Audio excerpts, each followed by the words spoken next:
Comment prouver que Dieu existe? La da'wa, ce devoir pour chaque musulman. En fait, la da'wa, c'est pas le fait de prouver que Dieu existe. En fait, ça va être plutôt dans le champ des arguments que tu vas aborder pour faire da'wa. Mais le but de la da'wa, c'est pas de dire tiens, je vais te prouver que Dieu existe. C'était pas vraiment la méthodologie du prophète alayhi salatu wassalam, ni des compagnons. On n'était pas là. À l'époque du prophète alayhi salatu wassalam, l'immense majorité de la population du monde en fait croyait en une puissance supérieure, en un dieu, une idole, en des idoles. Ils étaient monolâtres, polylâtres, monothéistes, polythéistes, etc. La da'wa, comme son nom l'indique, c'est t'invites les gens à l'islam. T'appelles les gens à l'islam. Et puis, nous musulmans, on est un peu des passeurs de relais en fait. Nous, on a l'islam, on passe le relais, et puis les gens, ils suivent ou pas. La da'wa, c'est juste ça en fait. Nous, on n'a pas... Allah nous a pas donné ce pouvoir de convertir les gens, spécialement de convaincre les gens, même si en fait, dans une discussion, tu peux mettre des arguments qui peuvent convaincre quelqu'un, mais on n'a pas ce pouvoir de rentrer dans la tête des gens, de violer leur conscience, de modifier ce qu'il y a dans leur tête pour leur faire admettre quoi ou quoi que ce soit. On invite. On parle du message de l'islam. C'est quoi le Coran? Qui est le messager d'Allah?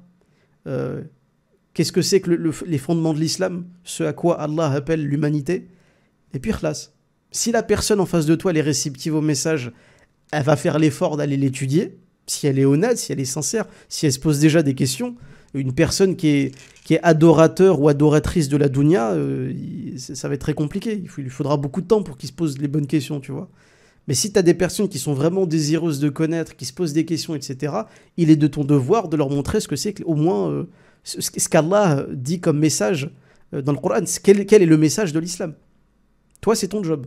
Si tu en es capable, parce que tout le monde ne peut pas faire la da'wa, mais si tu en es capable, si tu as les facultés intellectuelles, le temps, la méthodologie, tu fais da'wa, t'invites les gens à l'islam. Et puis après, une fois que tu as transmis le message, c'est à celui qui a réceptionné le message de l'étudier, de peser le pour et le contre, de l'accepter ou de le refuser. Maintenant, le fait de prouver que Dieu existe, ça c'est une question intéressante parce qu'aujourd'hui, c'est un peu le sujet un peu central dans le monde occidental. Je dis bien dans le monde occidental. Ailleurs, en fait, les gens, ils abordent pas du tout de cette manière la question religieuse. Pas du tout. Mais en Occident, c'est une partie du monde qui, depuis, de 150 à 200 ans, qui est vraiment... qui a eu une accélération, en fait, de l'athéisme de masse, surtout d'ailleurs au 19e siècle. C'est là où tout s'est fait idéologiquement. On a littéralement poussé les gens à quitter le christianisme pour leur faire adopter un athéisme de masse. Bah, en fait, c'est à ce moment-là qu'on a opposé les sciences profanes à Dieu. Littéralement, on a opposé la science, la connaissance à Dieu. En disant voilà, que l'homme, finalement, ce n'est pas une créature, il n'est pas le fruit d'une création, que le Dieu en question, qui est censé avoir créé l'humanité, personne ne l'a jamais vu, que dans notre monde matériel, Dieu, c'est assez difficile à décrire de manière, vous savez, rationnelle et scientifique, qu'on est dans un monde matériel et donc c'est le monde matériel qui prime avant ce monde immatériel et spirituel. Hein, je crois qu'en ce que je vois, c'est un peu ça le truc. Hein, moi je crois qu'en ce qui est palpable, ce que je vois autour de moi. Dieu je le vois pas, je ne sais pas pourquoi je vais y croire. Et c'est là en fait où la théologie devient super intéressante. En fait, il y avait une formulation que j'ai trouvée dans un... Paradoxalement, c'est même pas dans le Coran, c'est même pas dans des ouvrages théologiques, c'est dans un anime, dans un manga. Et comme quoi, des fois, il y a des phrases qui sont super intéressantes, et vous me direz ce que vous en pensez. Mais il y a un personnage d'anime qui a dit que la théologie, c'est la manière... Alors, c'était quoi la phrase? J'ai pas envie de la flinguer, parce qu'elle était mortelle, la phrase, et j'ai pas envie de me foirer là-dessus. Alors, la théologie, c'était le moyen... Ah mince, faudrait que je vous la retrouve, la phrase. J'ai pas envie de me tromper. Mais en gros, elle était terrible. En gros, c'était une phrase qui résumait la démarche de la théologie. c'est que la théologie, le fait de parler Dieu, c'est le fait d'expliquer ce monde, parce que ce monde, il existe, c'est vrai, le monde matériel dans lequel on vit, il existe, la Terre existe, c'est vrai, les astres qui composent le système solaire existent, bien sûr, mais ça, c'est on pourra expliquer scientifiquement le comment de ce monde, et encore, on n'est même pas sûr. Le comment ce monde aurait pu émerger, mais on ne répondra jamais à cette question du pourquoi. Le comment, d'accord. Mais il y a eu un Big Bang, etc. Et puis il y a eu la Terre, et puis il y a eu, il y a eu la PlayStation, il y a eu... c'est ok, mais pourquoi? Pourquoi en fait on est là? C'est quoi le but des êtres humains sur la Terre? Pourquoi l'être humain est la seule créature intelligente? Et quand je dis intelligente, c'est intelligente au sens humain du terme. C'est-à-dire qui est capable de créer, d'inventer, de se remettre en question, d'avoir du doute, etc. Comment cette espèce que nous sommes aujourd'hui a pu atteindre ce degré de réflexion, d'intelligence, a pu même se poser la question de pourquoi il était là, ce qui n'existe pas en fait dans le reste de la nature. Vous ne verrez jamais un chien se poser des questions existentielles. Vous ne verrez jamais un singe se poser des questions existentielles, même si certains estiment que ce sont nos lointains cousins. Donc le pourquoi en fait, c'est ça qui fait le cœur de la théologie. C'est pas spécialement le comment. Et Allah subhanahu wa ta'ala dans le Coran, il parle du comment. Parce qu'Allah, il va parler de sa création, de la création du ciel et de la terre, des astres, etc. Mais Allah, il va aussi dire, mais le pourquoi de cette création. Déjà, rien qu'en théologie, Allah, il va te donner la matière première pour essayer de discuter de ça. Maintenant, je pense que pour prouver Dieu d'une manière, entre guillemets, scientifique, il faut avoir un certain niveau. Il faut s'intéresser aux sciences profanes. Il faut savoir articuler avec beaucoup de subtilité ce qui est dit dans le Coran et comment dire, et les recherches qui sont menées aujourd'hui. Il y a tellement de choses, il y a vraiment tellement de choses à dire. Mais par exemple, en génétique, il y a une règle qui est très simple, c'est que un être vivant ne peut pas venir du néant. Forcément, il doit venir de quelque part. Aujourd'hui, on est incapable de savoir d'où vient la première cellule. Scientifiquement, on est incapable de savoir d'où vient la première cellule. On ne sait pas. Alors, pour nous musulmans, la réponse est évidente. Mais la première cellule, quand on sait en plus la complexité d'une cellule, ce que c'est que l'ADN, qu'est-ce qui est à l'intérieur de l'ADN, qui est littéralement une carte d'identité génétique avec des informations. On a littéralement de l'information. Nos cellules sont un amas de plusieurs informations qui nous composent. Et dans un brin d'ADN qui fait 2 mètres, quand on le déroule, tu as la couleur de tes yeux, les caractéristiques de ton visage, la couleur de ta peau, c'est de l'information.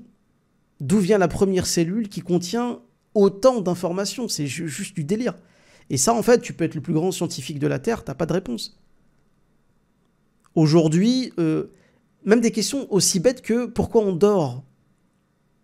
Il y a plein de gens, si je leur pose la question pourquoi on dort, il y a des gens qui vont me dire c'est pour se reposer, parce qu'on est fatigué, puis le corps il a besoin de se régénérer. On ne sait pas en réalité pourquoi on dort. On sait pourquoi, qu'est-ce qui va déclencher la fatigue, on le sait. Mais pourquoi on dort? Tapez cette question sur Internet. Les plus grands scientifiques du monde, ils ne savent pas pourquoi on dort. Ils ne savent pas. Ils reconnaissent le côté pratique du fait qu'on s'endorme, mais on ne sait pas pourquoi on dort. On aurait pu être une créature dépourvue de sommeil. Et Allah subhanahu wa ta'ala, il parle de ça d'ailleurs dans le Coran. C'est ça qui est magnifique.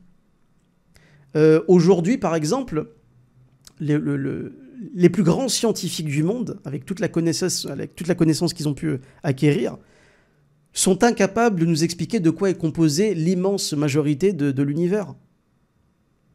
Le monde que vous voyez, et ça j'aimerais vraiment que vous fassiez cet effort intellectuel, mais ce téléphone, l'écran que j'ai en face de moi, ce que je suis, c'est-à-dire un amas d'atomes, l'intégralité de ce que vous voyez en fait autour de vous se retrouve en fait dans le tableau périodique des éléments, que vous connaissez tous, évidemment. Donc c'est un tableau qui énumère en fait toute la matière pas qui peut exister d'ailleurs, j'allais faire une erreur là, mais qu'on a recensé entre guillemets. En fait, le tableau périodique des éléments, pourtant qui est balèze, hein, le tableau périodique des éléments ne représente même pas 5% de la matière qui existe dans l'univers. 5%. Ouais, Quand tu vois le monde tel qu'il est, tu te dis c'est dingue. Là, j'ai l'impression de voir un monde fini. C'est tout. C'est ce qui existe, point. Et ben aujourd'hui, les physiciens, les astrophysiciens sont unanimes. Ils sont absolument tous unanimes. 95% de la matière et des forces qui existent dans cet univers nous sont totalement invisibles. 95%. Ce que d'ailleurs les scientifiques ont d'ailleurs appelé la matière noire et l'énergie noire. Pourquoi matière noire ou l'énergie noire? Parce qu'en fait, ils n'ont même pas réussi à donner de nom à ça. Et ça, d'un point de vue théologique, wallahi, c'est de la matière, mais de fou, pour faire da'wah, mais vraiment de dingue. Plus d'ailleurs vous allez étudier cette fameuse matière noire, cette énergie noire, plus vous allez voir que l'univers dans lequel on est aujourd'hui, il a une cohérence et une beauté magnifique. Je regardais une vidéo tout à l'heure, je crois que c'était Poisson Fécond, je crois que c'était Poisson Fécond, le youtubeur, qui a fait une vidéo et il répondait à une question, c'est qu'est-ce qui se passerait si le soleil s'éteignait brusquement dans notre système solaire, parce qu'on vit dans un modèle héliocentrique. Si le soleil il s'éteignait d'un seul coup, qu'est-ce qui se passerait? Déjà, il dit un truc super intéressant, il dirait, mais déjà tout de suite on ne le verrait pas. Il faudra à peu près 8 minutes avant qu'on s'en rende compte. Parce que c'est le temps en fait que met le rayon du soleil à venir sur la Terre. Donc déjà, si le soleil il disparaît d'un seul coup, on ne le verrait pas immédiatement, tout de suite. Ce ne serait pas immédiatement perceptible. Et puis il dit qu'au bout de quelques jours, bah voilà, la température baisserait baisserait de telle température, qu'au bout de quelques mois, il y aurait quasiment plus de vie sur Terre, et au bout de 365 jours, on aurait une température qui serait au moins de moins 70 degrés, je crois, ou moins 80 degrés, un truc du genre. Les physiciens, ils ont donné un nom à ça. Au fait que l'univers fonctionne bien, ils ont appelé ça le réglage fin. Je l'écris sur le chat. Le réglage fin, quand on parle de réglage, on est d'accord, c'est quelque chose d'anthropomorphique, d'anthropomorphiste. Je ne sais pas comment on pourrait le dire. Mais c'est quelque chose qui est attrait à l'homme. Quand on fait des réglages, quand on règle quelque chose avec une pince, avec une règle, c'est quelque chose d'humain. Il faut une intelligence, je veux dire, à notre échelle, à nous. Mais à l'échelle de l'univers, pour que notre univers tienne de manière cohérente, de manière harmonieuse, qu'il n'y ait pas des séries d'explosions gigantesques qui détruisent notre planète, etc., il y a quelque chose qui fait que cet univers, et en particulier notre système solaire, fonctionne très bien. Il fonctionne en cycle, la Terre, elle tourne sur elle-même en 24 heures, elle fait le tour de notre système solaire en 365 jours. Enfin, c'est une précision aussi magnifique et aussi harmonieuse ne peut pas être le fruit du hasard.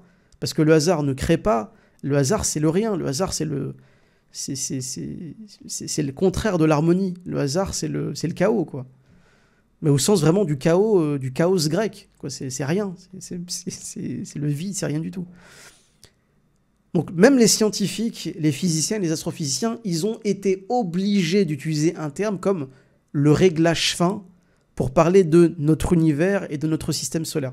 Si vous regardez bien d'ailleurs la manière dont fonctionne notre système solaire, on dirait presque une horloge. C'est une horloge qui tourne, mais d'une manière très précise. Et dont d'ailleurs, personne n'a besoin de la remonter manuellement pour qu'elle fonctionne toujours bien. Elle fonctionne, point. Et ça, en fait, il y a beaucoup de scientifiques, et l'idée d'ailleurs que la majorité des scientifiques soient athées est complètement faux. Hein. C'est historiquement faux. D'ailleurs, les plus grands scientifiques qui ont marqué l'histoire étaient en réalité la plupart des religieux, profondément religieux. Mais même des scientifiques athées sont obligés d'admettre que l'univers dans lequel on vit, il a quand même des spécificités qui... Plus tu vas l'étudier, plus ça va te faire poser des questions. Et je vais juste m'arrêter là-dessus, et puis si quelqu'un du serveur veut dire un truc, rajouter quelque chose. Il y avait une émission où un astronaute, c'était un astronaute français, je crois qu'il est allé sur la Station Spatiale Internationale, on lui avait posé la question, j'ai pas envie de me tromper, mais on lui a dit... en gros, c'est quoi votre avis sur la Terre, quand vous prenez du recul, la beauté du monde, là où on est, machin. Et puis à un moment donné, il parlait de Dieu. Il parlait de Dieu, et puis il a dit, mais moi, quand j'étais dans cette station spatiale internationale, quand j'ai vu la Terre de où je vivais, je me suis dit, mais c'est dingue. Qui a pu créer ce truc? Et j'ai beaucoup aimé cette phrase. Il a dit, mais qui a pu créer ce truc? Qui a pu créer? C'est-à-dire que pour cet astronaute, le simple fait d'avoir pris du recul, d'avoir... il a dû quitter la Terre, littéralement, comme un Super Saiyan. Il a dû quitter la Terre pour voir la Terre de loin et dire, mais punaise, comment ce truc bleu-là, il peut abriter autant de vie, autant de beauté, autant de choses absolument géniales, alors que quand on en sort, parce que littéralement, quand tu sors de la planète, c'est le noir. C'est le noir, c'est l'obscurité, c'est les ténèbres.